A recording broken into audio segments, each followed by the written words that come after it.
Welcome to the Say It Out Loud podcast. I'm your host, Vasavi Kumar. If you're eager to gain clarity, speak with unwavering confidence, and liberate those inner voices, you're in the perfect spot. My mission here is to empower you to break free, find fulfillment, and ignite your passion. You ready? It's time to say it out loud. I've put together a guide of my top 10 tested and proven to work practical strategies and habits to help bright women like you say no, set your boundaries right, live confidently, and build healthy relationships, starting with the relationship you have with yourself. This is a self-paced guide, and I can't wait for you to dig into it so you can start becoming your most confident self, because she's in there waiting for you. Head to the link in my show notes or go to vasavikumar.com/guide and grab it today.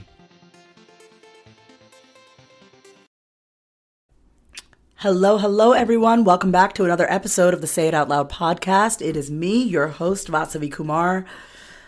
Do not mind my cough. I am a little bit under the weather, but I have a brand new episode for you. And my interview today is with someone that I met in Austin, Texas, who moved here. We met in a dance class. And her name is Angie Lee. And if you don't know Angie Lee, you gotta know her. She is a top podcaster, hype woman, founder, vivacious speaker. And she is all about you owning your weird. And what I love about her is that what you see is what you get with her. And I think it's refreshing to be able to meet somebody and know that that's just who they are. And it creates some safety, just to be like, oh, that's just who they are. There's no like wondering or interpreting.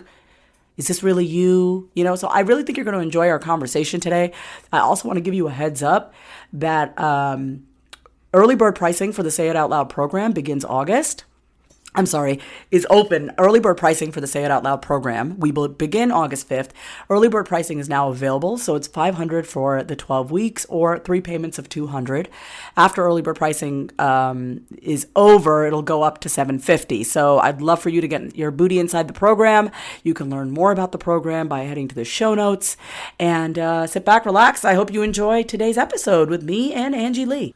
Welcome back, everyone, to another episode of the Say It Out Loud podcast. I know you love my sexy voice. I honestly feel like I'm a lot hotter when I have a scratchy voice. I've been told this before. I don't know. It sounds like gritty, like I'm of the earth or something. But I just had a really beautiful... I'm of the earth? That's our guest already. She couldn't contain herself. You're like one of the funniest people I know. I couldn't contain myself. I know you can't contain yourself. Well, I was trying to say what happened was I had a boat party yesterday for my 40th, and we just had a really good time on the boat. I think I might have swallowed some lake water. It's all that stuff. But I'm super happy to be here with my new friend. She's a new friend of mine, Angie. We've known each other for a few months. Getting her to schedule anything is...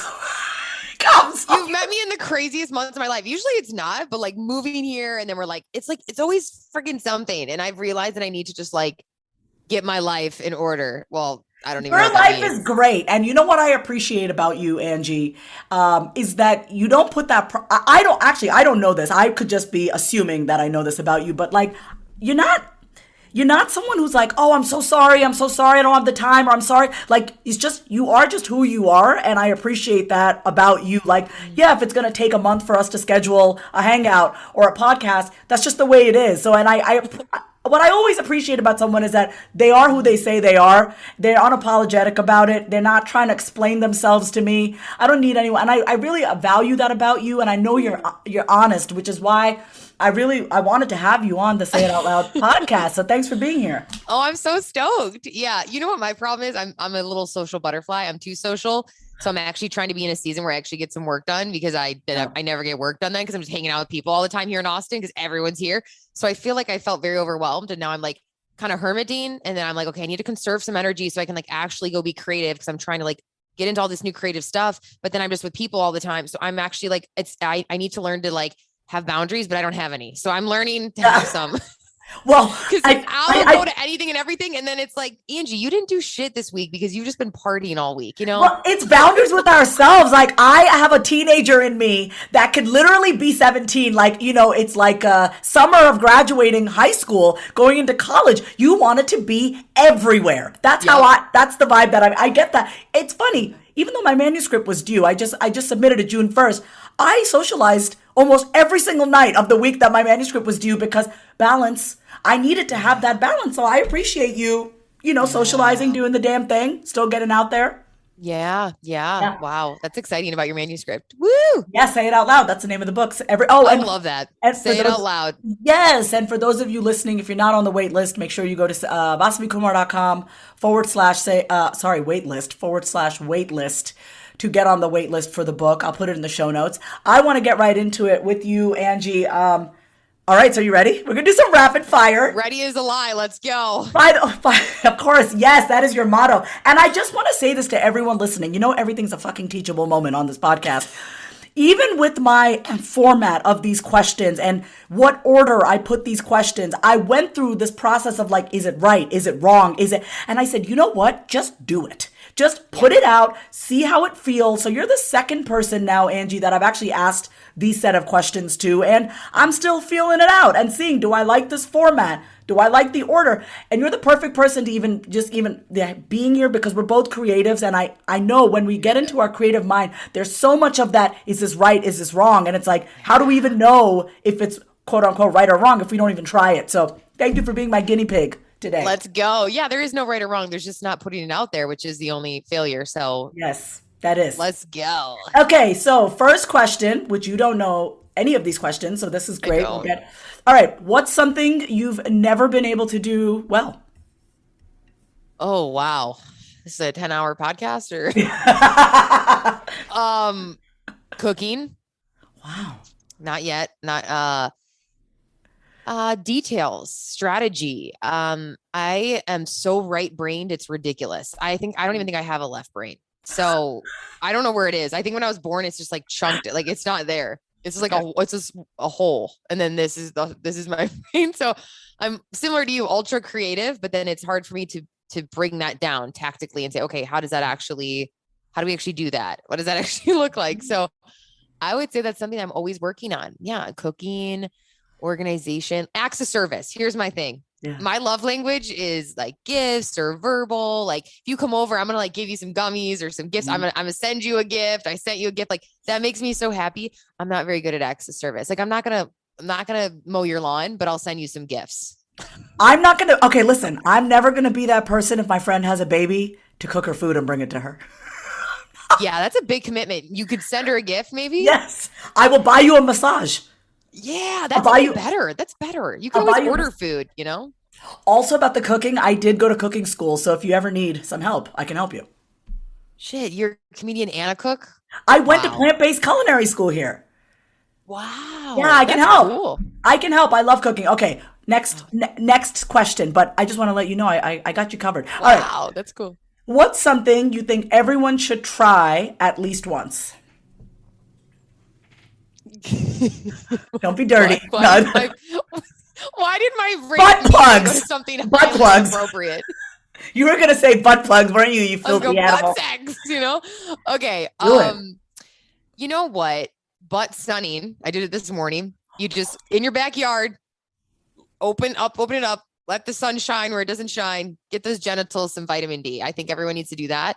And then I haven't done stand up yet. You have. But I do believe, and I'm sure you can echo this, I think it quite possibly, whether you go up there and suck or you do great, it's probably one of the greatest forms of personal development. So I would say some sort of public speaking. I've done a lot of public speaking, and every single time it's like that those butterflies in your stomach and the ability to stand up there and just still love yourself no matter what happens, I think is such a great skill to have, and know that no matter what happens, you're not going to die. So I would say butthole sunning, public speaking, and stand up. I don't know why my mind just went there. It's like, what if my clit gets sunburned? It might. No, this is a real thing. You can't do it too long. Especially in the beginning.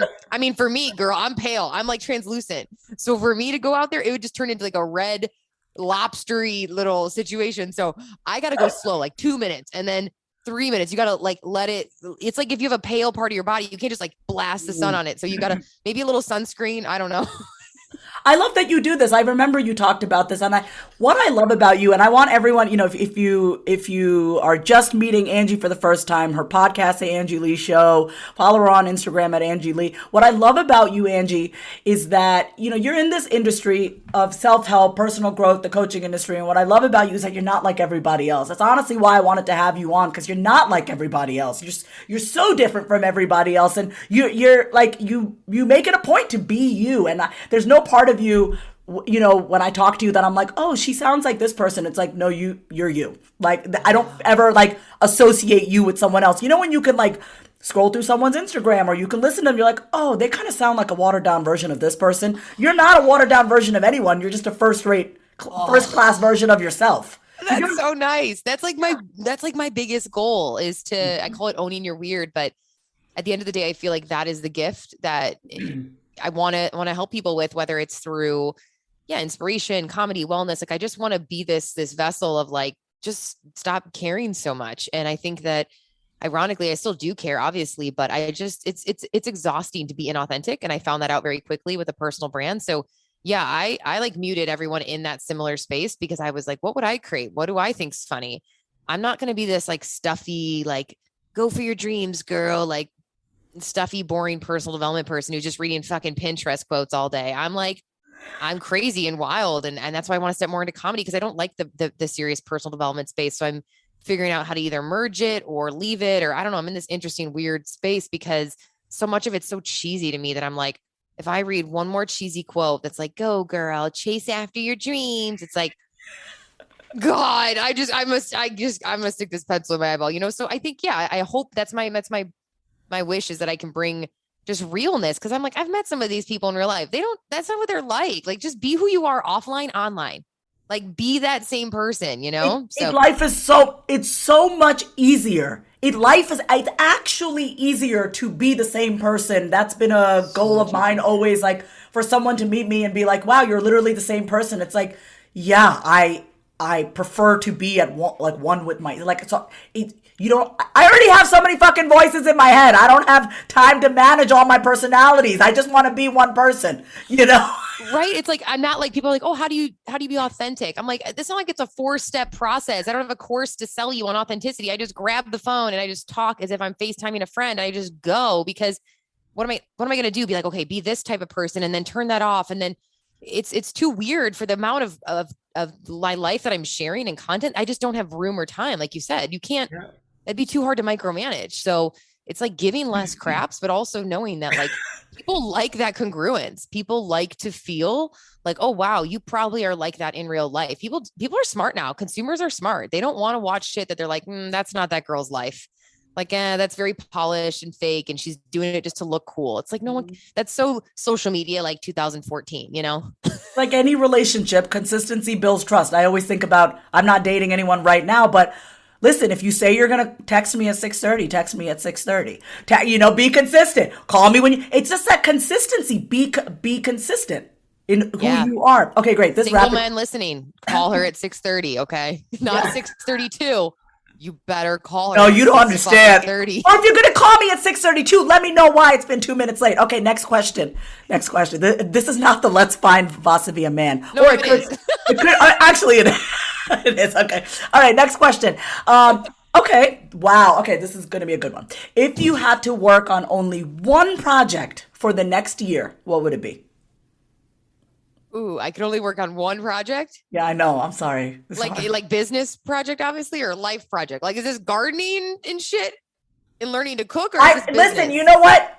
You can interpret it however you want. It's one thing for the whole year. That's it. Okay. Well,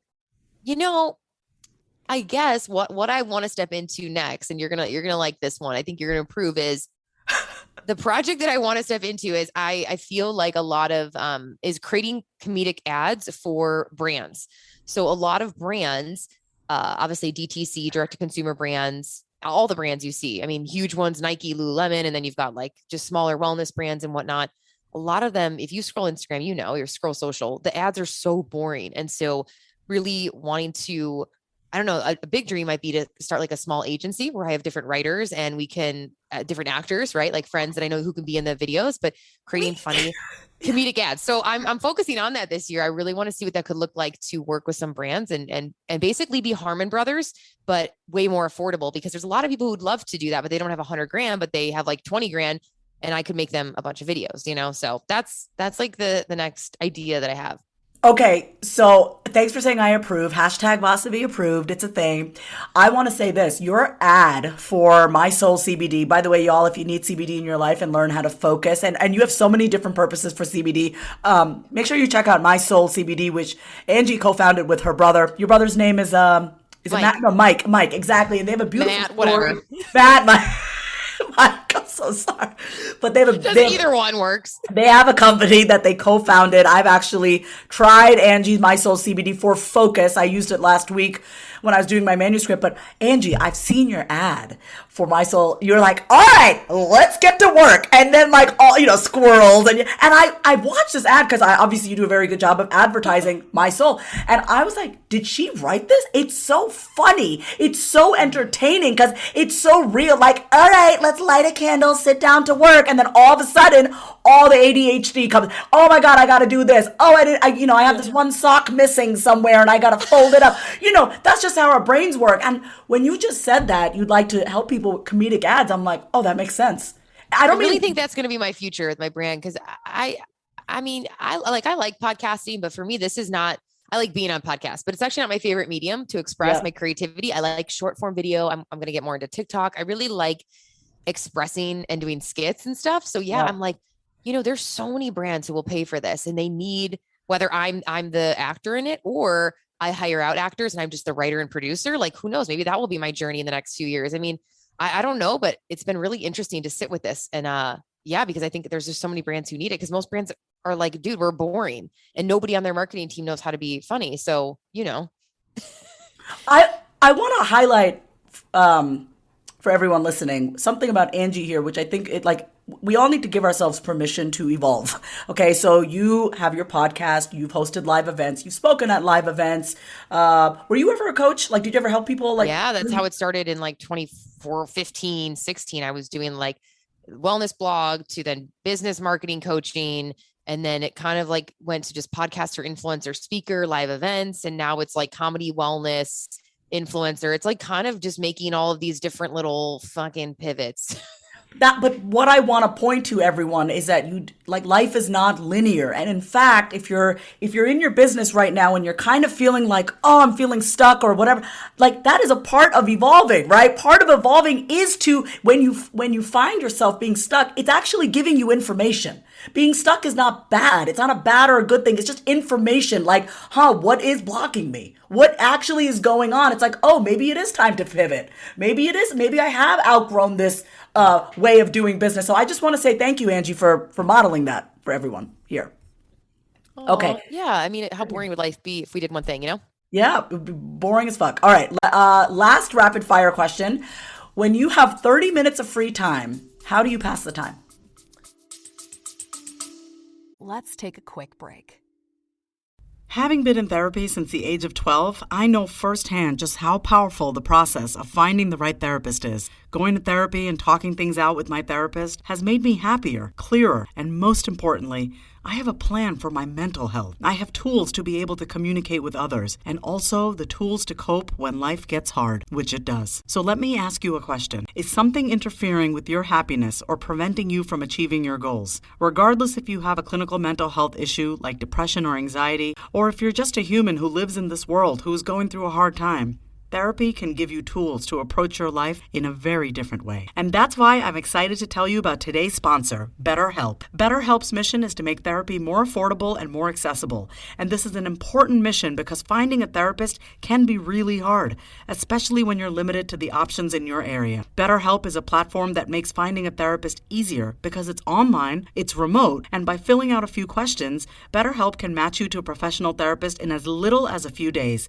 It's easy to sign up and get get matched with the therapist. There's a link in my description. It's BetterHelp, HELP.com/Vasavi. That's BetterHelp.com/Vasavi. Clicking that link helps support this podcast, but it also gets you 10% off your first month of BetterHelp, so you can connect with the therapist and see if it helps you. And because finding a therapist is a little like dating, if you don't really fit with that therapist, which is a common thing with therapy, you can easily switch to a new therapist at no additional cost without stressing out about insurance, who's in your network, or anything like that. I don't know where I would be without the help of therapy and my therapist, but I do know that life would feel that much harder. So if you're struggling, consider online therapy with BetterHelp. Click the link in the description or visit betterhelp.com/Vasavi. Thank you again, BetterHelp, for supporting this podcast. Ooh, usually I'll go on a walk. I like being outside as much as possible. Yeah. My lymph machine, I have this like little foot lymph machine. I'm going to do some weird biohack. I'm going to like take some binders and go in my sauna. I'm going to biohack. If I have 30 minutes, like I'm going to stretch. I'm going to do some yoga. I'm going to jump on my mini trampoline, maybe go butt sun. Like I'm going to biohack. I love that. Yeah, so I love that you're recharging in between. Yes, recharging the holes.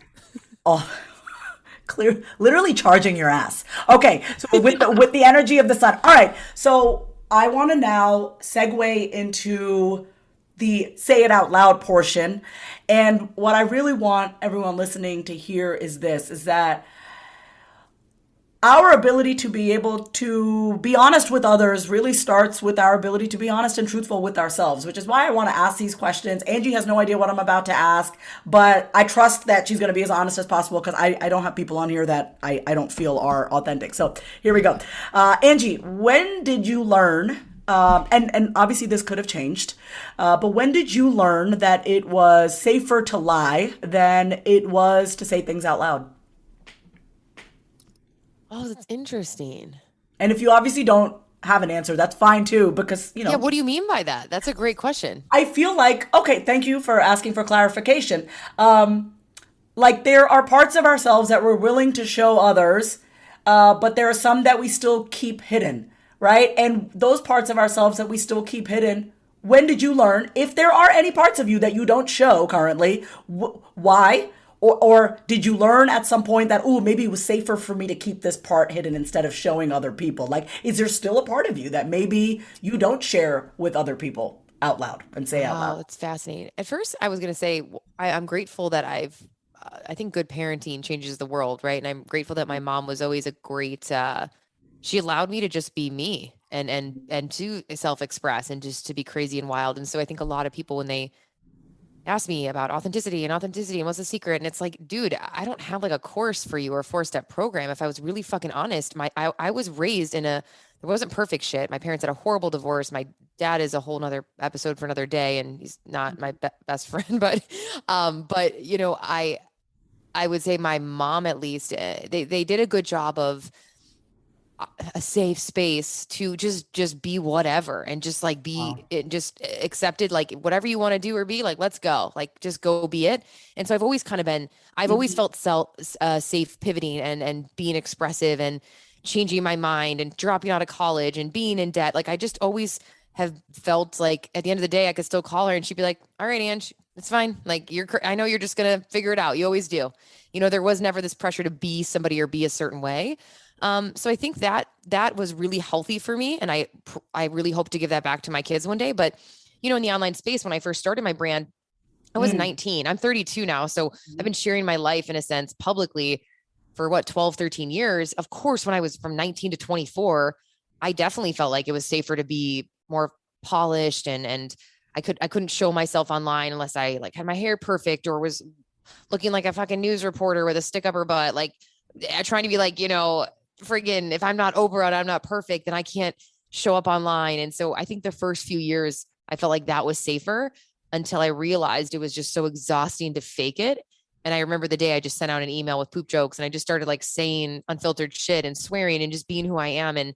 And I was like, you know what, this is probably going to be the end. Like they're not going to follow. And if anything, it increased and it then grew. So it's like, that was the pivotal moment of when I said it out loud, it actually grew the relationship with my audience and then the size of the audience. But it's funny that I thought that was the thing that was going to ruin it. But I was just so sick of faking it. I literally would, before I did my Facebook Live videos, I would like say to my friends, I'm like, do I need to have like a makeup artist come over so I look perfect on my Facebook Lives? And like, Wow. that's so stupid now. Cause now when I think about it, I'm like, why was I doing that? Like, why did I think I had to be a certain way? But, you know, for a lot of like the wellness or the marketing space or the coach space, there is a little bit of like this facade and everyone's got their like fake private jets. And, you know, there's like oh, my life has to look perfect. You know, she rented it, you know, it's like, there's like there, especially for 2014 to 16, there was like this big facade and I lived in LA and I was hanging out with girls who like, that was like, we were doing. And now I'm like, I could give two shits less. Like, I don't want that. And so it's interesting that, yeah, for a while I was afraid to fully be that, but now it's my commitment to like, just say it out loud because you realize with an audience, like they're going to kind of feel it sooner or later. So if you fake it, you're just delaying. You're delaying it. You're not actually going to be able to hide it that long. They're going to eventually find out. Like that'd be like me hiding that I like poop jokes or I'm weird. Like if I acted serious on the internet, you'd eventually be like, this isn't her, you know? So You want to know something? I don't know. Maybe I could fake it and be serious. I don't know. No, I'm actually really surprised that you were like that because I see you now. And obviously, so it's been an evolution. You've been in business for 13 years. Like I would hope that you would evolve. You know what I mean? Because I see you now and it's like what you see is what you get, you know, in full transparency. What you see is what you get. It's true. What you see is what you get with you. There's no like, that. I'm not wondering what is she like? No, this is who you are. Like and for me, as someone who actually grew up having to interpret the adults in my house because no one was just forthright and honest in my house growing up, which is where Say It Out Loud was born because I used to literally mediate my parents when they were fighting. I would say to my dad, okay, you say it out loud. You tell mom how you feel. At 4 years old, no one should be mediating their parents, by the way. Oh, wow. But so I spent most of my life trying to interpret what people were saying. And that's why it's like when someone is just straight up who they are, I feel so much calmer. I'm like, safe. Yeah. I feel safe, you know? Yeah, that's really beautiful. Cause like what I say, it's what I'm saying. Yeah. And I feel like, I don't have to think I don't have to work hard. I don't have to like dig into my intuition. Like, no, she is who she is. I wouldn't need to be so hyper attuned to my intuition if people were just who they are, you know? Yeah, that's so true.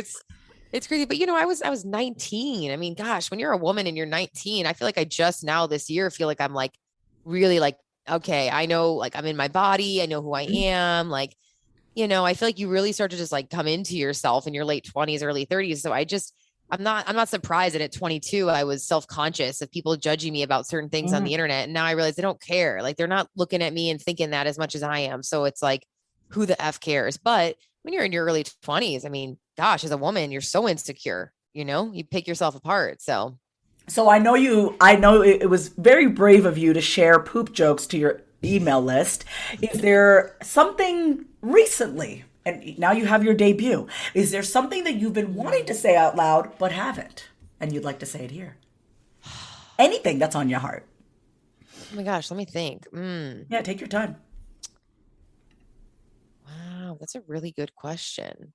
Like something I've been wanting to say to my audience or anything. It's like just let's just do that because a lot of my listeners here, I know they want to create content, they want to be confident on camera, they want to bring more of themselves into their business and not just have it be so one dimensional, right? Or it could be in your personal life. I mean, we're here for all of it. Yeah, it's interesting. I think a lot of it, I guess a lot of it, you know, I think a lot of it is being so like crunchy and holistic and but then you know, it's like sometimes you're like, oh my God, people are gonna think this is so extra, but it's like, no, it's what I believe. And I like that about myself. And I shouldn't have to change because one person's like, oh my gosh, you're crazy on the internet. And you know, I just released an episode on like home birth. And I know, of course, with that, I'm going to get some woman who's like, this is reckless. I can't believe you think women can have a baby in a bathtub in her house. It's like, yeah, 20 of my like friends have just did it. You know, it's possible. People in India have babies in huts. Like to this day. So I think that little stuff, I was nervous to post that episode yesterday. I'm like, Angie, why do you care? Why are you nervous to post on this episode? Because I was nervous of being mom shamed and I'm not even a mom yet. And I'm like, wow, you know what? So I just said it. I said it in the intro. I'm like, I'm nervous. I'm nervous to be mom shamed.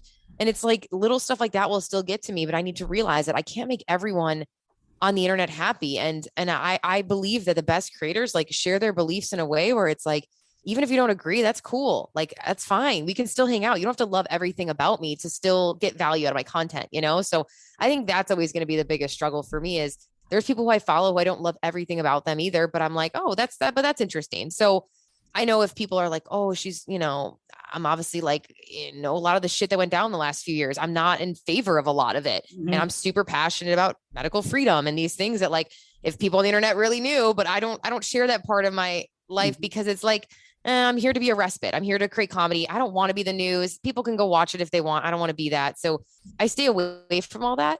But it is a part of me that's like, damn, I'm passionate about this. Like, I want people to be healthier and take control of their wellness. Like it's a hill that I want to die on, I think. And I want my kids to know that like I was passionate about it, but then I'm like, I don't want to get into it because I don't want to deal with trolls. So that's like kind of the what you're always dealing with is like, you don't need some Linda who's like, oh my gosh, you're the worst, She sounds like she's but from like Minnesota. whatever, you're always gonna get a Linda. So I don't know. I think that's always gonna be the struggle of anybody.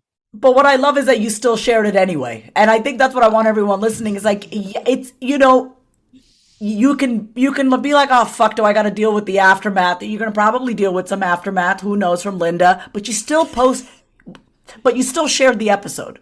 And that's what I really want to hit is like, you can still have that trepidation or that fear of what people might say. That still should not stop you. Like, both can exist. Your creation can exist along with a little bit of fear. They can exist together. Oh, absolutely. And I think it's almost like it's cowardly for me to not. So I'm really stepping into those courageous conversations and realizing like, if my greatest goal is to like, when I close my eyes and I think of like my brand or like the ethos of it and how I want people to feel when they consume it. Obviously I see them laughing, but I see women saying, and they say this to me, and I want this to always be the through line is like, you're just like, you just don't give an F. Like, and I like that. I like that because I've wanted more women to look up to who are like that, who aren't overly censoring themselves, especially now in 2022. So there's a part of me that's like, stay safe, stay vanilla. Don't see anything that could maybe make someone even a little bit mad because everyone's triggered by everything. And then I'm like, no, F it. That's not life. The world is like, there's going to be things you don't like and you just keep walking by. Like, we've gotten to this point where people are so overly sensitive. And so I kind of also want to be a voice of like, I'm either going to like go into that and be like a little baby about it, or like, why don't I own that? Like, maybe I don't know. Right. Like, I think you're always going to win if you stay strong to that belief. And so, yeah, for me, it's like, I have to create interesting content. You have to ruffle some feathers. You just have to. There's no way to create any interesting content, whether it's comedy, whether it's personal development. You're asking big questions. You're sharing beliefs. You're sharing stories. There's no way in that process of those courageous conversations that you're not going to get somebody who doesn't like it. And I've been really naive, to be honest. I've been really naive because I thought that everyone will always like it, and it's just not the truth of the game. Once the bigger your audience gets, it's just a numbers game. Eventually you're going to get someone who's like, oh my God, I'm so offended by this. And it's like, what? Like, that wasn't the intention, but you don't realize that. So it's like, that's always what I'm working through is like the fear of getting bigger because I don't want to get more feedback.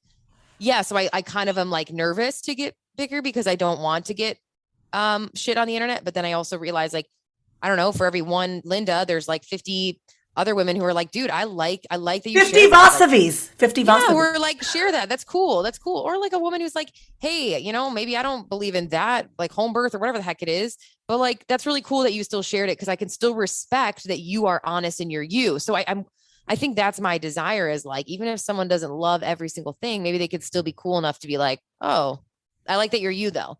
Right. I think that's what it is at the end of the day. Like, even if we don't agree with people, it's like, we still like when they're just them. So it's how I feel about Trump and Howard Stern. Okay. So I may not like the policies. I may not like the delivery. But they're both them for sure. But I can at least what you see is what you get. Absolutely. I mean, that's why he won last time. Yeah. Yeah. And that's how I feel. Honestly, when I look at your stuff, even you, and I want everyone to like see you for who you are because I love everything that you post. There's nothing that you've ever posted. I like you as a person. But what I really like about you is that you are you.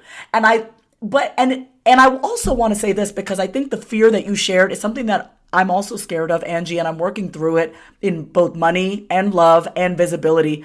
Go figure, even though I help people with their expression and visibility, it is something that we have to work on every day. It's not just, oh, I've reached this top. I don't care what anybody thinks. No, I actually care very much what other people think, but I care more about my opinion of myself. This fear of getting bigger, because you're already at, how many millions of downloads on your podcast, your Instagram following, your this and that. And I can just hearing you say like, yeah, sometimes I do fear getting bigger because it's like you're opening up the doors for even more. But it's like, but that's why, all this work that you're doing on maintaining yourself, all your biohacking, all of it, I feel like it's prepping you to gain even more visibility. You know what I mean? And that fear is real. It's so real. I probably should share this more, right? It's like love is pain. It's like somebody saying, well, I don't want to go fall in love because my partner eventually, what if they die or they leave me? Well, so are you just not going to be in love then? Right. It's like me saying, I don't want to have impact because with impact comes criticism. Okay. Well, then you're not going to have impact. Then don't do shit.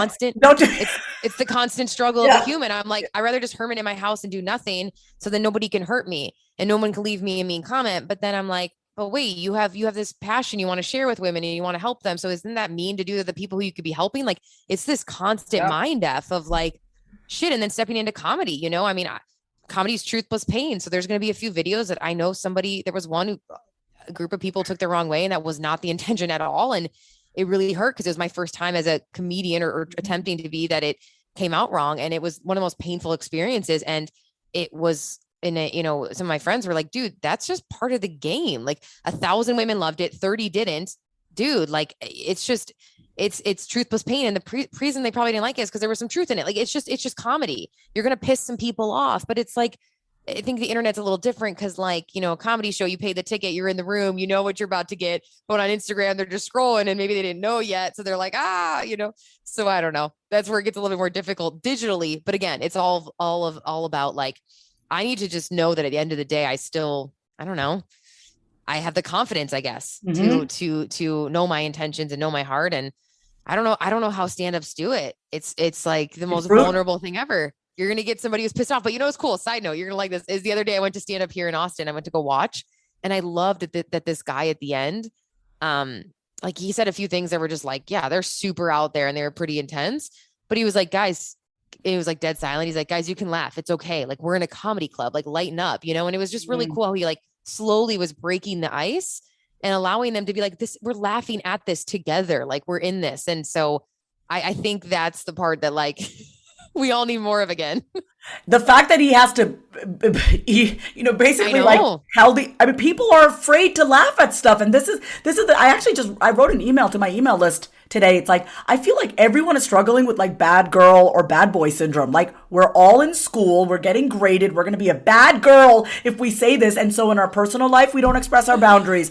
On social media, we don't say certain things because we don't want to be canceled. And that's impacting our bottom line because maybe if you were more of yourself, maybe your sales would pick up. Like who knows? Like it's all connected. So I wrote this to my email list and I was just like, I feel like so many people walk around, they're so afraid of getting in trouble. Like I was at the gas station and I asked the cashier, I just said, excuse me, ma'am, I had a question.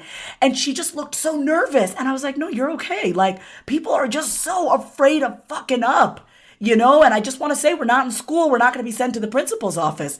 And that fear is real. Wow. Amen. Yeah, he was like, dude, it was he was literally making fun of himself and his story and his race. And like, just like, it just kept going in this crazy spot, but he was making fun of it himself. And you could tell he was like, guys, I'm the one making the joke. You can laugh. It's okay. You're not going to offend me right now. Like, it was so weird to watch the psychology of the room and be like, wow, we've lost the ability to do that. Even in 2015, we could all laugh together about things. And so, yeah, I think even more than ever, we need to, I have to almost just be authentic, like unapologetically authentic right now, because I think hopefully then I can inspire other women to be like, yeah, you know what? Screw it. Like we can't all be afraid anymore. We can't. We just can't. Yeah, no, we just can't. So I want to ask you, okay, what is the most I'm really bad at segueing. I'm learning to get better from question No, to question. we don't need segues. Fuck segues. Sometimes I'm brilliant, but my throat is just like shot. I'm like, okay, let's just get to the next question. Yeah. What is the most badass thing that you were most proud of saying out loud? Is there anything recently, personally, maybe setting boundaries or managing expectations or in your business? What's like something recently that you've said that you're like, I'm so proud of myself for saying this out loud? Wow. That's such a good question. Dude, I'm loving this format. Thank you for my words of affirmation. I know. I love it. Oh my God. I love it. It's so good. I'm like, no one's ever asked me this. You know, what's interesting is something I'm really proud of is, yeah, I won't say business because I know we've talked a lot about that right now. I mean, there's things I've done that like, yeah, I'm proud, but to be honest, I'm proud of my relationships in my life. I'm proud of my close girlfriends that I've cultivated over the last 2-3 years and the intention and the energy that I put into that. And I'm getting more bravery around having the courageous conversations with people who I love. I had a close girlfriend who, this is like so funny and specific, but maybe a woman will relate to this. And it's so petty and silly, but it's not. But I think she forgot or whatever. We got into a whole thing, but I wasn't invited to her bachelorette party. And it was like so heartbreaking because she's one of my dear friends. And I was like, wait, what? And I was so nervous to even bring it up and to say anything. And I finally, it was on my chest and it was like eating me alive. So I finally just like got into my heart and reached out and I was like, hey, I'm not mad. I'm just sad. Like, this is really painful. I really thought I'd be part of this experience in your life and just like let it out. And I was thinking, wow, damn. I said to Clay, I go, me at 27 wouldn't even have done this, but me at 32, I have the courage now to like sit in my body and like take a second and be like, I'm safe. No matter what happens, I'm safe. I know my heart. I know she loves me. This must've been a mistake. I'm going to be honest. What do I have to lose? Like, I never used to be able to do that. I was definitely more like nervous and I don't know if I'm going to say it now. I'm like, one of the coolest parts of maturing is like just being able to sit someone down and we went to lunch and I just looked her in the eye and I was like, hey, I'm really hurt. Like, I'm really sad. Like, this sucks. And I got to tell you. And I just wouldn't have been able to do that even 3-4 years ago. So I was like, when I left, I was like, damn, even if like her response wasn't necessarily what I fully wanted, it was interesting because I'm like, that's so cool that I've built the courage to be able to have what I call courageous conversations where it felt so scary. But I'm like, man, that's what life's about. Just sometimes calling it out in a nice, loving way. But like, why not?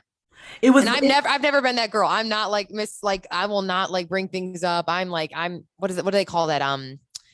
Non-confrontational. Yes. I'm very non-confrontational. So for me to be like, hey, I'm really hurt. This sucks. Like, can we just get this off my chest? It felt so good. So I'm really proud of that. That to me is like a sign of, I guess you could say, some growth, I hope. I'm proud of you too. And what I hear is it's less about the bachelorette party. I mean, yes, that sucked, but it was more about you bringing it up because you value the relationship more than you value being resentful, right? Like it's, because that shit will stew. You will stew.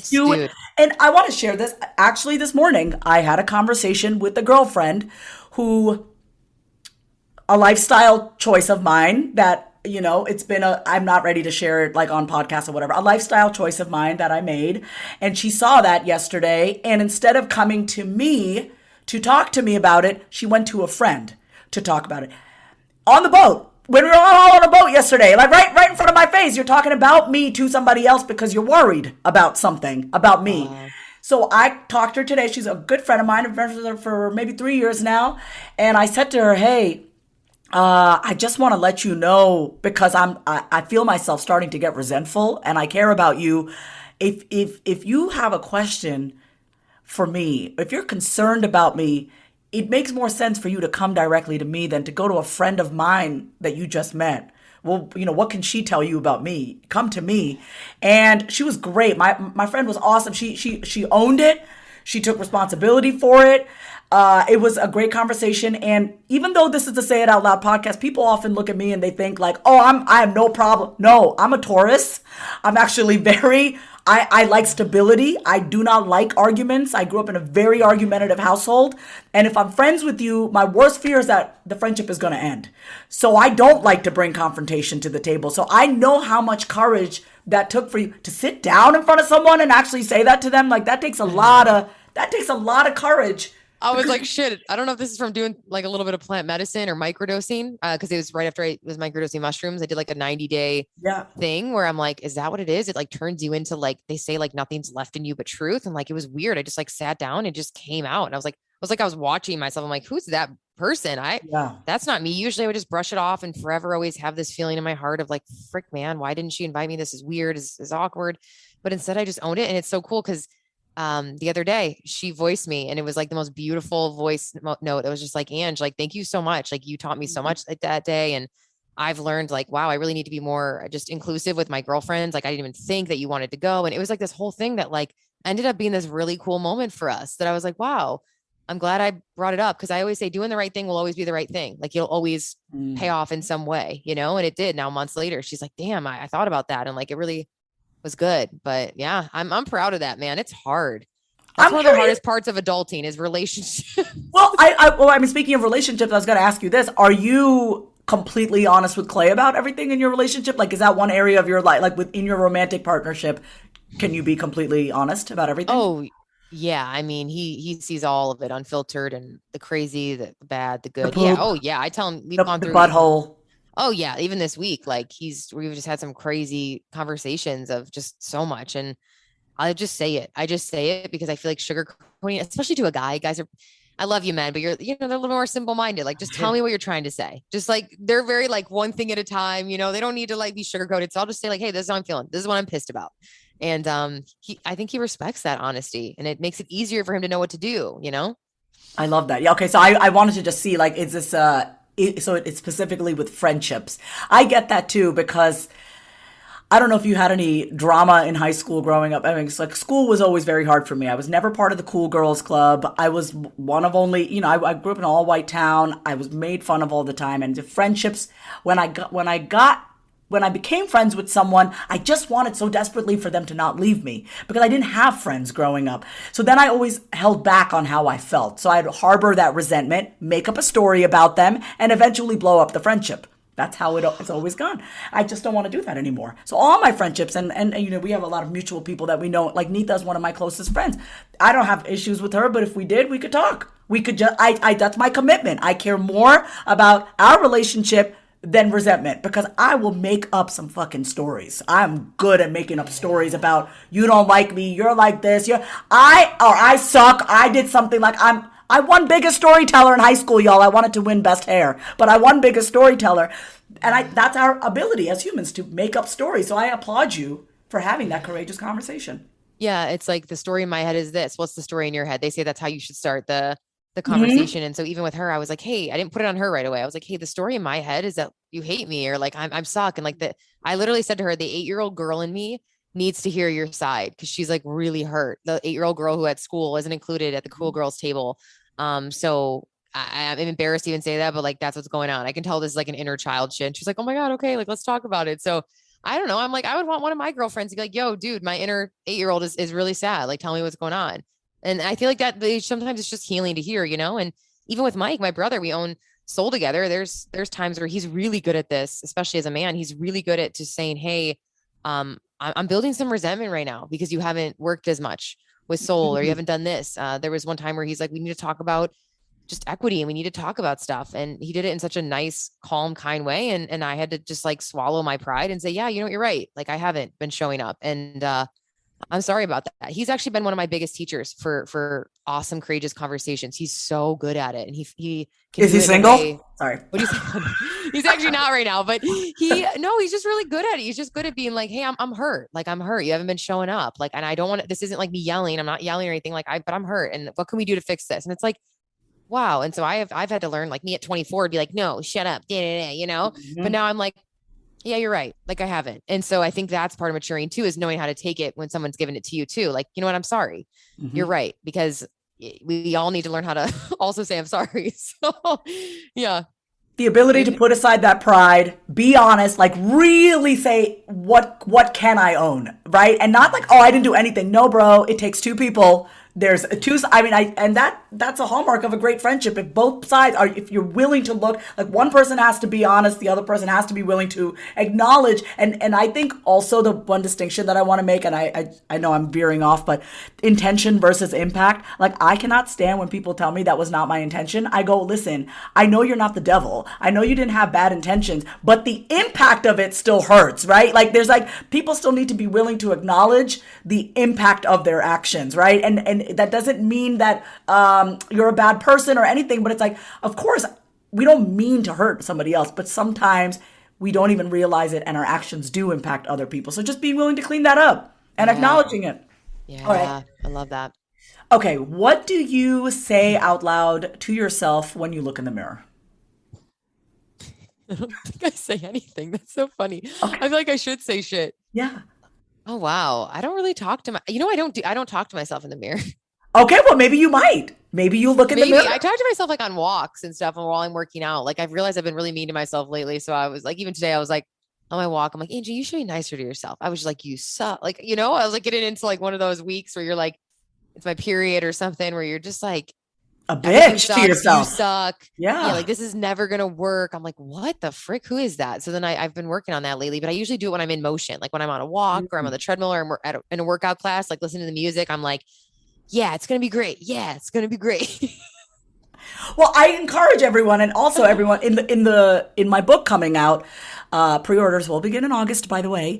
I do say that every single say it out loud exercise in my book, because this book is an alternative guide to journaling. I'm teaching you how to talk to every single part of yourself.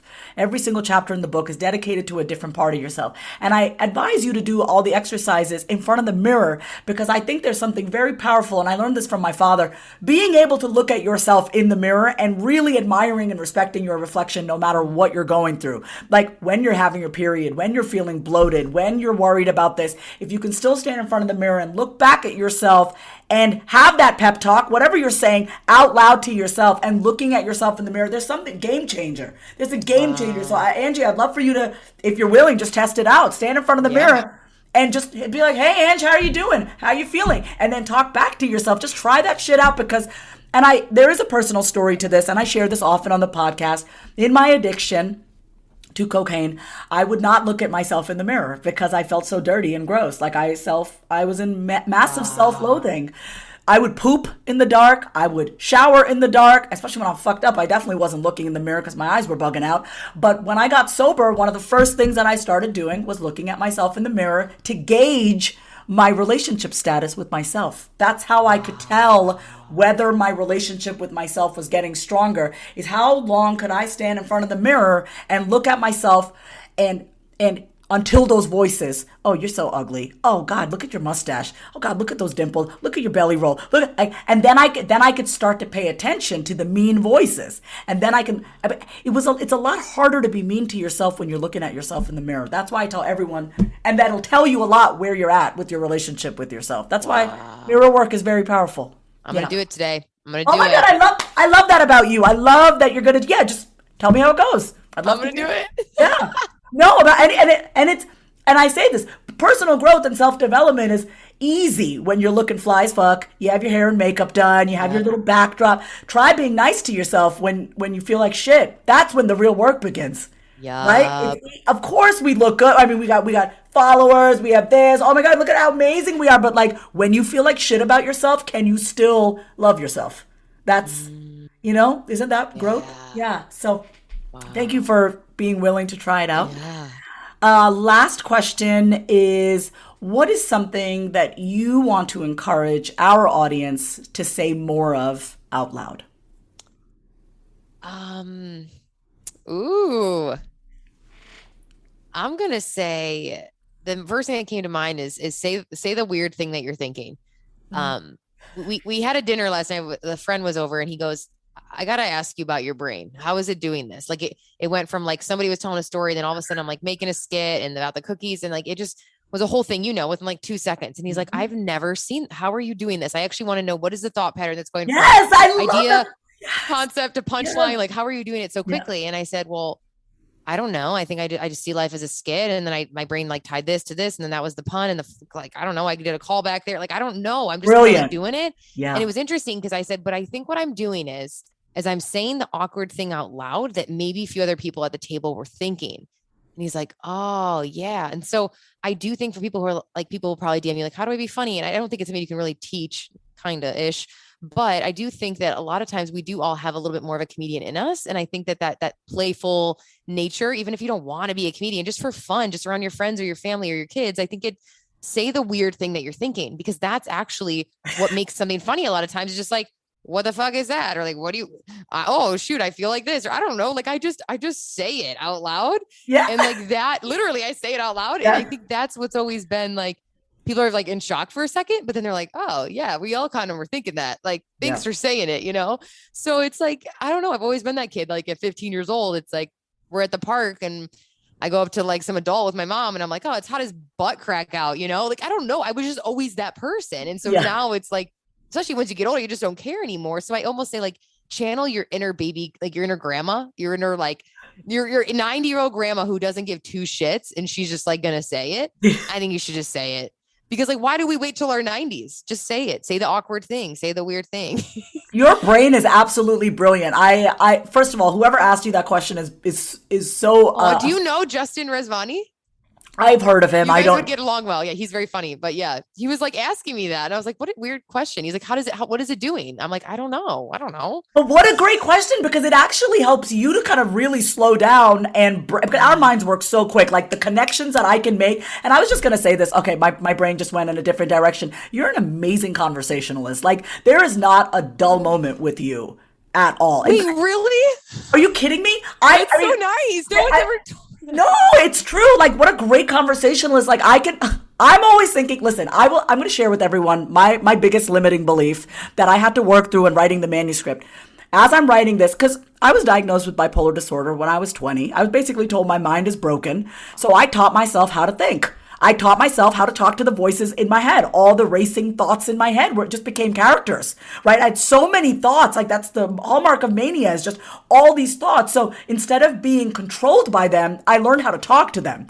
And so my biggest fear is people aren't going to understand my crazy ass brain. They're not going to understand how I connect the dots. They're going to think I'm crazy. And on top of that, I have a label that basically tells me I'm crazy, right? I'm mentally ill. So I really appreciate your ability when I'm talking and I'm thinking like, does this make any sense to anyone? And you just pick up on it and you just keep talking. Like you're great at your brain works so quickly that you're able to connect the dots somewhere and keep the conversation going.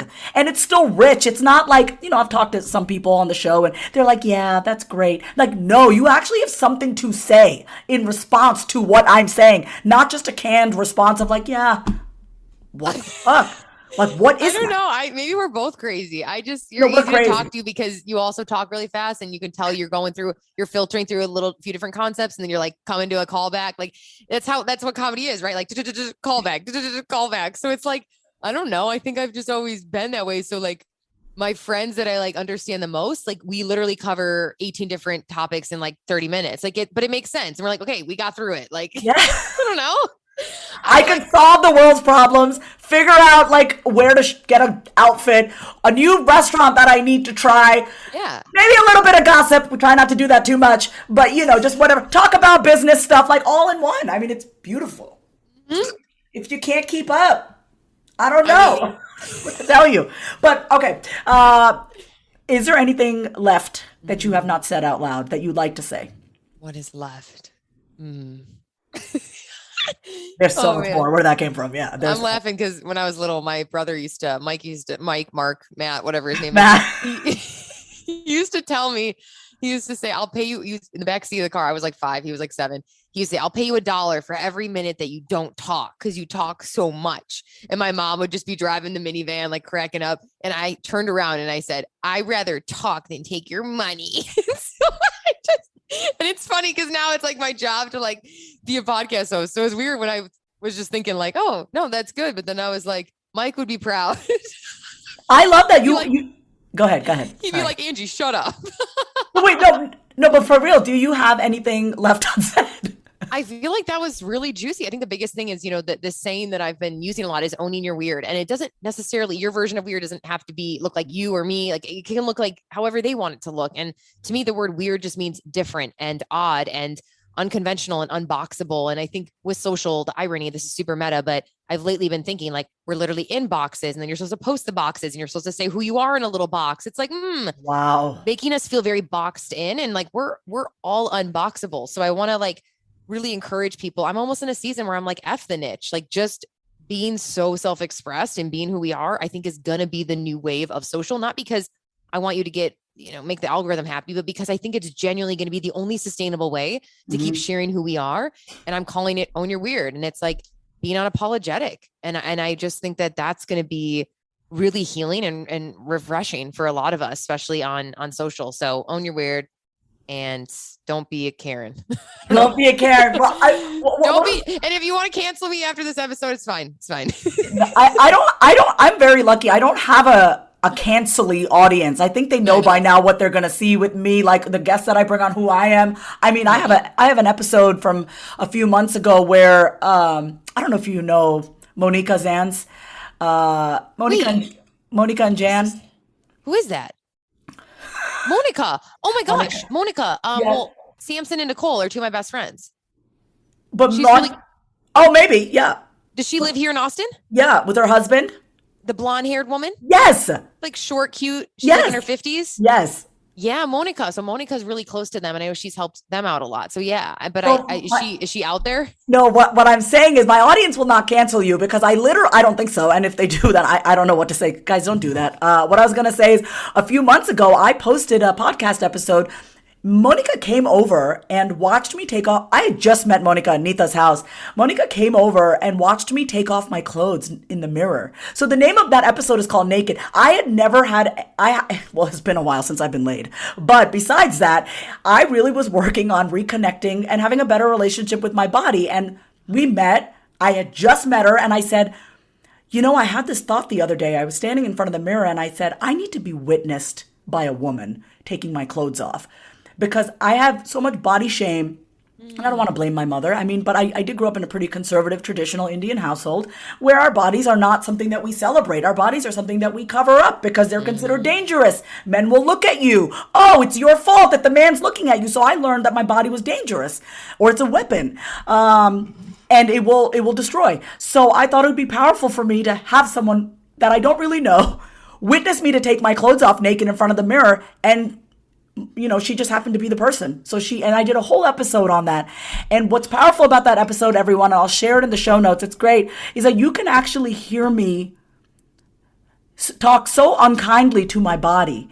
And I don't really let anyone witness me and my self-loathing because it's so mean. Wait, are you recording it while you take your clothes off? Dude, the entire experience is recorded. Not video, no. But the audio. Wait, you don't mean like in a sexual way. You mean like you're just standing like you would in front of a girlfriend. Like I get naked in front of my girlfriends all the time. I don't because I never felt the closeness with my mother. My mother, and I understand. Yeah, my mom comes over if I'm in the bathroom changing into something else. She's seeing it all. Yeah. My girlfriend yesterday, she's like, "Oh, you have a hoodie?" I'm like, "Yeah, here, take mine." I'm like, but I didn't realize that's not everybody's experience. It's not everyone's experience. My mother always covered herself up. So when I was younger, I was very free spirited. I would take my shirt off and I would dance in my bra. And my mom let me know in her ways that she did not approve of that. So wow. I'm just learning how to undress in front of females. Not in a sexual way. I'm into men, but my point with women, I have no problem taking my clothes off for a man. Please, dick me down. But when it comes to my female friends, oh my God, guys, it's been a minute. But when it comes to my female friends, I feel shy. But I love the female form. I think the female form is beautiful. So I thought it would be powerful to have someone that I barely knew come over. And now, obviously, Monica and I are good friends. I'm going to start using her pool when she's not there. I'm just going to go to her house. We've become friends, but she came over and she talked me through. I took off my clothes and stood there butt naked, and she was just stood behind me, watching me, and we talked through every body part. And it was very new for me to have someone watch. Oh my gosh, I'm gonna go listen to this right now. Wow, literally the behind the scenes. You can listen to. She comes over and she walks me through a grounding exercise. You'll hear the mean things that I say about my body, and something about letting somebody witness me and my self-hatred for my body and just like the way that I talk, it completely just, my shame shriveled. I've lost 10 pounds since that episode without doing jack shit. Okay, I walk and I go to yoga and do this. Yeah. I've cut down on like how I eat and what I put into my body, just really being more mindful. And I honestly believe it's because that shame that I've always held about my body and I shouldn't be sharing, that's shriveled. And so I have lightness now. And now I just want everything to feel light, including the food that I put in to my body. You know what I mean? It's like, I've lost 10 pounds, just like that. Oh my gosh, this is like one of the most fascinating things I've heard in a long time. Yeah, I'll send you the link to the episode. Yeah, I'm gonna literally go on my walk and listen to this. Wow. Yeah, you can hear me in my self-loathing. It's that's why y'all inside my Say It Out Loud group. We begin August 5th. The beauty of my Say It Out Loud group is that it's not like a business group. It's not like I'm gonna help you with your business. It's really about learning how to talk to yourself, but it's also being witnessed and honored by other people and just sharing yourself fully, not just the shiny parts, but like allowing people to witness and honor you even in your shit. And that really creates a lot of space. And when you create that space within, that does affect how you show up in your business. So I'm going to put the link if you want to join the Say It Out Loud program. We begin August 5th. We have early bird pricing. It's $500 for the whole 12 weeks. I do have a payment plan. But yeah, definitely jump on it. I can't wait to see you inside the group program. We kick off August 5th, 12 weeks. Angie, thank you. How can people, and the beautiful thing about this group, it's completely based off the methodology of my book. I have a methodology now. Who the fuck knew? I have a methodology. So, okay. So, I'm a bitch with a methodology. I have steps. I got fucking steps. I guess I broke this down. Okay. Angie, what projects are you currently excited about? What do you have going on that you're excited to share that you want the people to know about?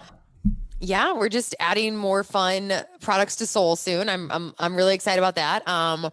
Stepping more into some more comedy skit content on Reels and TikTok, and hopefully doing some ads with some fun brands, and like just seeing where that takes me, because I don't know. I want to see where it goes. I want to see where that takes me, and then doing a lot of more wellness content on the podcast. So yeah, come say hi on Instagram, the podcast. Come check it out if you're into the weird. Let's hang out. Okay, well, I'll put all the information for Soul CBD, for your podcast, for your Instagram in the show notes. I have a really hard time saying goodbye, so do I. It's a little bit of my abandonment issues. Like, I'll say bye and then we'll talk for like another 20 minutes because I legit don't want to be the first person to hang up. But you're a grown-ass woman. You'll be fine if we say bye. Yeah. I'm not going to fully hang up on you. We will. And it's not a real bye. We'll see. Yeah. Let's hang out. Okay. All right, everyone. Thank you so much for tuning into another episode of the Say It Out Loud podcast. Thank you, Angie, for coming on the show today. Woo! If you love today's episode, then say it out loud. Subscribe, leave a review, and come say hi over on Instagram at My Name is Vasavi. Until next time, say it out loud.